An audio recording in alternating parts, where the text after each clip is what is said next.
ଓମ୍ ଶାନ୍ତି।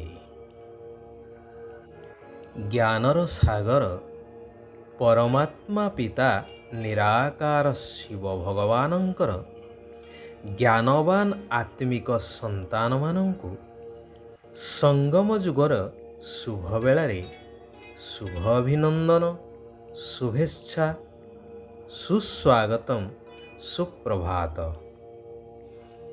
ଶିକ୍ଷା ହିଁ ଜୀବନକୁ ଆଲୋକବର୍ତ୍ତିକା ଦେଖାଇଥାଏ, ଏହା ଆମେ ସମସ୍ତେ ଜାଣିଛେ।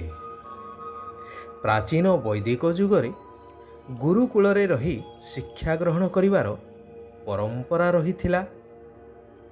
ସାଧାରଣ ବିଦ୍ୟାର୍ଥୀ ହେଇଥାନ୍ତୁ ବା ରାଜ ପରିବାରର ବିଦ୍ୟାର୍ଥୀ ହୋଇଥାନ୍ତୁ, ପୁଣି ସମସ୍ତଙ୍କୁ ଗୁରୁକୁଳର ନିୟମ କାନୁନ ମାନି ଚଳିବାର ବିଧି ରହିଥିଲା। ଗୁରୁକୁଳରେ ସମସ୍ତ ଜ୍ଞାନ ସହିତ ସାମାଜିକ ଜ୍ଞାନ, ସାଂସାରିକ ଜ୍ଞାନ, ନୀତି, ଆଦର୍ଶ ଆଦି ପ୍ରଦାନ କରାଯାଉଥିଲା। ମୁଖ୍ୟତଃ ଶୃଙ୍ଖଳା ଜ୍ଞାନ ଉପରେ ବିଶେଷ ଗୁରୁତ୍ୱ ଦିଆଯାଉଥିଲା, ଯେଉଁ କାରଣରୁ ସମାଜରେ ଶାନ୍ତି ଏବଂ ଆନନ୍ଦ, ପ୍ରେମ ସବୁ କିଛି ଥିଲା। ପରସ୍ପର ସ୍ନେହ, ସଦ୍ଭାବନାର ସହିତ ସାମାଜିକ ଜୀବନ ବ୍ୟତୀତ କରୁଥିଲେ ସମସ୍ତେ। ମୋଟାମୋଟି ଭାବରେ କୁହାଯାଇପାରେ କି ଜଣକୁ ସ୍ୱୟଂ ସମ୍ପୂର୍ଣ୍ଣ କରିବା ପାଇଁ ଜ୍ଞାନର ଭୂମିକା ଅତ୍ୟନ୍ତ ଗୁରୁତ୍ୱପୂର୍ଣ୍ଣ ଅଟେ। ଜ୍ଞାନ ଦ୍ୱାରା ମନୁଷ୍ୟ ନିଜକୁ ମାର୍ଗଦର୍ଶନ କରାଇବା ସହିତ ଅନ୍ୟମାନଙ୍କୁ ମଧ୍ୟ ଉଚିତ ମାର୍ଗରେ ପରିଚାଳିତ କରିବା ପାଇଁ ପ୍ରେରଣା ପାଇଥାଏ। ଜ୍ଞାନ ବିନା ଜୀବନ ପଶୁତୁଲ୍ୟ କହିଲେ ଅତ୍ୟୁକ୍ତି ହେବ ନାହିଁ। କଥାରେ କୁହାଯାଏ ନା, ଅବୁଝା ରାଜାକୁ ପାଳବିଣ୍ଡା ମନ୍ତ୍ରୀ। ଏହି ଉକ୍ତିଟି ମଧ୍ୟ ବାସ୍ତବିକ ଅଟେ। କଥାଟିଏ କହୁଛି ଯେଉଁଥିରୁ ଏହା ସ୍ପଷ୍ଟ ହୋଇଯିବ।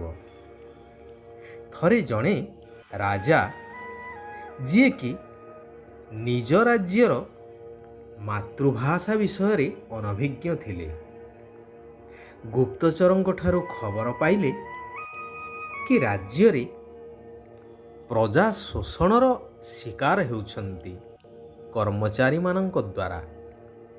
ତେଣୁ ସେ ମନ୍ତ୍ରିମଣ୍ଡଳରେ କହିଲେ କି ମୁଁ ସିଧାସଳଖ ପ୍ରଜାଙ୍କ ପାଖକୁ ତାଙ୍କର ସମସ୍ୟା ବିଷୟରେ ବୁଝିବା ପାଇଁ ଚାହେଁ।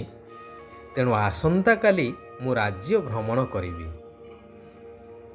ମନ୍ତ୍ରୀମାନେ ତ ଏହି ଷଡ଼ଯନ୍ତ୍ରରେ ମଧ୍ୟ ଥିଲେ। ଏହା ଶୁଣି ମନ୍ତ୍ରୀମାନେ ପରସ୍ପର ଭିତରେ ଆଲୋଚନା କଲେ। ସେମାନଙ୍କ ଭିତରୁ ବଛା ବଛା ମନ୍ତ୍ରୀ ରାଜାଙ୍କ ସହିତ ବୁଲିଯିବା ପାଇଁ ବାହାରିଲେ। ରାଜାଙ୍କୁ ଦେଖି ପ୍ରଜାମାନେ କାନ୍ଦି କାନ୍ଦି ସେମାନଙ୍କର ଦୁଃଖ ଜଣାଇଲେ। ରାଜା ତ ଭାଷା ବିଷୟରେ ଅନଭିଜ୍ଞ ଥିଲେ। ତେଣୁ ମନ୍ତ୍ରୀଙ୍କୁ ପଚାରିଲେ ଯେ ପ୍ରଜାମାନେ କ'ଣ କହୁଛନ୍ତି ଏବଂ ସେମାନେ କାନ୍ଦୁଛନ୍ତି କାହିଁକି? ମନ୍ତ୍ରୀ କହିଲେ, ମହାରାଜ, ଆପଣ ହେଉଛନ୍ତି ପ୍ରଜାବତ୍ସଳ। ତେଣୁ ରାଜକାର୍ଯ୍ୟରେ ରହି ଆପଣ ପ୍ରଜାଙ୍କ ସହିତ ସିଧାସଳଖ ମିଶିବାର ସୁଯୋଗ ପାଉନଥିଲେ। ଯେତେବେଳେ ଏତେ ଦିନ ପରେ ଆପଣ ସେମାନଙ୍କ ସାମ୍ନାକୁ ଆସିଛନ୍ତି, ପ୍ରଜାମାନେ ଆପଣଙ୍କୁ ସାମ୍ନାରେ ପାଇ ଅତି ଆନନ୍ଦିତ ହୋଇ ଅଶ୍ରୁ ବୁହାଉଛନ୍ତି ଏବଂ ଆପଣଙ୍କର ପ୍ରଶଂସା ଗାନ କରୁଛନ୍ତି। ରାଜା ଏହା ଶୁଣି ଆନନ୍ଦିତ ହେଲେ ଏବଂ ସମସ୍ତ ପ୍ରଜାଙ୍କୁ କିଛି କିଛି ଧନ ଉପହାର ଦେଇ ପ୍ରତ୍ୟାବର୍ତ୍ତନ କଲେ। ଏହାପରେ ମନ୍ତ୍ରୀମାନଙ୍କର ସହଯୋଗୀମାନେ ପ୍ରଜାଙ୍କ ଠାରୁ ଜବରଦସ୍ତ ଧନ ଛଡ଼ାଇ ନେଲେ। ଯଦି ରାଜାଙ୍କ ପାଖରେ ନିଜ ମାତୃଭାଷାର ଜ୍ଞାନ ଥାନ୍ତା, ତେବେ ପ୍ରଜାଙ୍କର ଅବସ୍ଥା କ'ଣ ଏପରି ହେଇଥାନ୍ତା କି? ସେଥିପାଇଁ ବାସ୍ତବରେ କୁହାଯାଏ, ରାଜା ସିନା ପୂଜା ପାଏ ଆପଣା ରାଜ୍ୟରେ, ଜ୍ଞାନୀ ପୂଜା ପାଏ ସାରା ଜଗତରେ। ଏବେ ଭଗବାନ ନିରାକାର ପରମାତ୍ମା ଆସି କହୁଛନ୍ତି, ମୁଁ ତୁମକୁ ଏବେ ସାରା ବିଶ୍ୱର ଆଦି ମଧ୍ୟନ୍ତର ଜ୍ଞାନ ରୂପୀ ଆଲୋକବର୍ତ୍ତିକା ଦେଇଛି, ଅର୍ଥାତ୍ ତୁମମାନଙ୍କୁ ଆଲୋକ ମିଳିଛି। ତୁମେ ଜ୍ଞାନକୁ ବୁଦ୍ଧିରେ ରଖି ସର୍ବଦା ହର୍ଷିତ ରୁହ। ସେଥିପାଇଁ ଏବେ ତୁମେ ମୋ ଶ୍ରୀମତରେ ଚାଲି ଅନ୍ୟ ସମସ୍ତ ମତକୁ ଛାଡ଼ି 21 ଜନ୍ମ ପାଇଁ ମୋ ଠାରୁ ଅବିନାଶୀ ସମ୍ପତ୍ତି ନେଇ ଚାଲ। କାରଣ ଦ୍ୱାପର ଯୁଗରୁ ଅନେକ ମତ, ଅନେକ ଗୁରୁ ଗୋସେଇଁ ଆଦିମାନଙ୍କ ପାଖକୁ ଯାଇ ନିଜର ସମୟ, ସମ୍ପତ୍ତି ଏବଂ ଶାରୀରିକ ପରିଶ୍ରମ ସବୁକିଛି କଲ। ଶେଷରେ ପ୍ରାପ୍ତି କ'ଣ ମିଳିଲା ତାହାର ହିସାବ ନିକାଶ ସମସ୍ତଙ୍କ ସାମ୍ନାରେ। ବର୍ତ୍ତମାନର ସାମାଜିକ ବିଧି ବ୍ୟବସ୍ଥା ଏବଂ ସମ୍ପୂର୍ଣ୍ଣ ପୃଥିବୀର ଅବସ୍ଥା କାହାକୁ ଅଛପା ନାହିଁ। ତେଣୁ ଶ୍ରୀମତ ଆଧାରରେ ତୁମର ସବୁ ମନୋକାମନା ଗୁଡ଼ିକ ପୂରଣ କରିଚାଲ। ଏହା ହେଉଛି ତୁମର ଅତି ଶ୍ରେଷ୍ଠ ଭାଗ୍ୟ। ତୁମେ ସମ୍ପୂର୍ଣ୍ଣ 84 ଜନ୍ମ ନେଲା ବାଲା ପିଲାମାନେ ହିଁ ଚକ୍ର ଲଗାଇ ଏବେ ବ୍ରାହ୍ମଣ ହୋଇଛ। ସତ୍ୟ, ତ୍ରେତୟା, ଦ୍ୱାପର ଆଉ କଳି। ଏହି କଳିଯୁଗର ଅନ୍ତ ଏବଂ ସତ୍ୟ ଯୁଗର ପ୍ରାରମ୍ଭ। ଏହି ମଧ୍ୟବର୍ତ୍ତୀ ସମୟରେ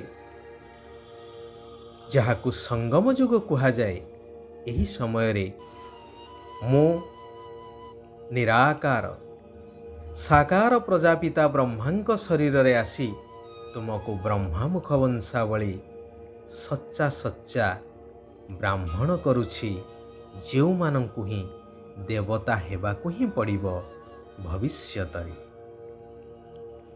ତୁମର ଉଚ୍ଚ ଭାଗ୍ୟ ସେତେବେଳେ ହେଇଥାଏ ଯେତେବେଳେ ବୁଦ୍ଧି, ଯୋଗବଳ ଏବଂ ଜ୍ଞାନବଳ ଦ୍ୱାରା 5 ବିକାର ରୂପୀ ମାୟା ରାବଣ ଉପରେ ବିଜୟୀ ହୋଇଥାଅ। ତୁମର ବୁଦ୍ଧିରେ ଅଛି ଯେ ଆମେ ଶିବ ବାବାଙ୍କ ପାଖକୁ ଆସିଛୁ ନିଜର ଭାଗ୍ୟ ଗଢ଼ିବା ପାଇଁ, ଅର୍ଥାତ୍ ସତ୍ୟଯୁଗୀ ଦୈବୀ ପଦ ପ୍ରାପ୍ତ କରିବା ପାଇଁ। ତେଣୁ ପଦମାପଦମପତି ହେବାର ସତ୍ ରୋଜଗାର ଏବେ କରିବାକୁ ହିଁ ହେବ। ଏହା ହିଁ ରୋଜଗାର କରିବାର ସମୟ ଅଟେ, ଭବିଷ୍ୟ 21 ଜନ୍ମ ପାଇଁ। ତେଣୁ ପାଠ ପଢ଼ାରେ ସମୟର ବାହାନାବାଜି କରିବା ଉଚିତ ନୁହେଁ। ପ୍ରତ୍ୟହ ନିଶ୍ଚିନ୍ତ ପଢ଼ିବାକୁ ହେବ। ଏକମାତ୍ର ନିରାକାର ପିତାଙ୍କର ଅବ୍ୟଭିଚାରୀ ସ୍ମୃତିରେ ରହି ଆତ୍ମାକୁ ସମ୍ପୂର୍ଣ୍ଣ ସତପ୍ରଦାନ କରିବାକୁ ହେବ। ମୋର ତ ଏକମାତ୍ର ଶିବ ବାବା, ଅନ୍ୟ କେହି ନୁହେଁ। ଏହି ପାଠକୁ ଦୃଢ଼ତାର ସହିତ ପକ୍କା କରିବାକୁ ହେବ। ସର୍ବଦା ଏକମାତ୍ର ବାବାଙ୍କର ସ୍ନେହରେ ବୁଡ଼ି ରହୁଥିବା ସର୍ବପ୍ରାପ୍ତି ସମ୍ପନ୍ନ ଏବଂ ସନ୍ତୁଷ୍ଟ ହୁଅ।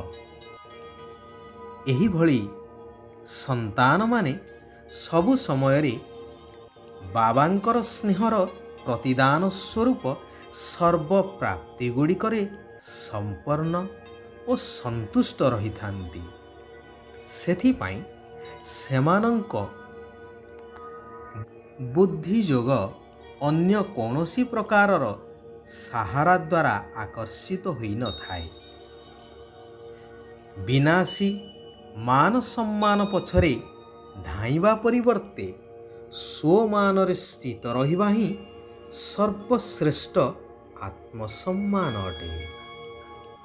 ଆଚ୍ଛା, ସାରା ବିଶ୍ୱର ଆତ୍ମାମାନଙ୍କର କଲ୍ୟାଣ ହେଉ। ସମସ୍ତେ ସୁଖ ଆଉ ଶାନ୍ତିର ଅନୁଭବ କରନ୍ତୁ। ଓମ୍ ଶାନ୍ତି। ଓମ୍ ଶାନ୍ତି। ଓମ୍ ଶାନ୍ତି।